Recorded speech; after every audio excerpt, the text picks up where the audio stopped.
আমার বহুদিনের ইচ্ছে ছিল কোনো এক রবিবারের দুপুরে আমি আর আমার কর্তামশাই কোনো একটা বাঙালি কুজিনে আমরা কোনো অথেন্টিক বাঙালি খাবার ট্রাই করব। তো যেই ভাবনা সেই কাজ। চলে গেলাম আমরা কালীঘাট মেট্রো স্টেশন থেকে মাত্র হাঁটা পথে কিছুটা দূরে কলকাতার রাজবাড়িতে। খুব নামকরা রেটিংসের রিভিউ দুটোই খুব ভালো দেখে আমরা এখানে এসেছিলাম এবং যথারীতি এখানকার মেনুগুলো দেখে আমরা প্রথমেই যেটা অর্ডার করলাম মহারাজা থালি, যার দাম পড়েছিল 1049 টাকা উইদাউট জিএসটি। তোমাদের সঙ্গে আরও কিছু থালি আমরা শেয়ার করছি, এই মেনু তোমরা একটু পজ করে দেখে নিতে পারো। এখানে আইবুড়ো ভাতেরও আয়োজন আছে, সেটা তোমরা আশা করি সবাই জানো।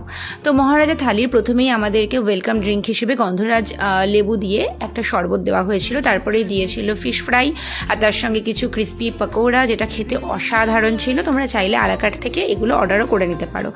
তারপরেই এলো আমাদের বহু প্রতীক্ষিত সেই থালি, যার মধ্যে ছিল ভাত, ঝুরঝুরে আলু ভাজা, মাছের মাথা দিয়ে ডাল, শুক্তো, ছানার ডালনা, ভেটকি মাছের পাতুরি, চিংড়ি মাছের মালাইকারি, খাসির মাংসর দু পিস, তার সঙ্গে ছিল লেবু লঙ্কা এবং আলাদা করে পোলাও এবং 4-5 রকমের ডেজার্ট আইটেম। আর আমি আলাদা করে শুধুমাত্র সাদা ভাত আর মাটন অর্ডার করেছিলাম। তো আমার খাবার পাত দেখে বুঝতেই পারছো যে কতটা টেস্টি ছিল খাবার, অ্যাম্বিয়েন্সটাও অসাধারণ ছিল। তারপরে একটু লেক মলে দুজনা 2 কাপ চা খেয়ে বাড়ি চলে এলাম।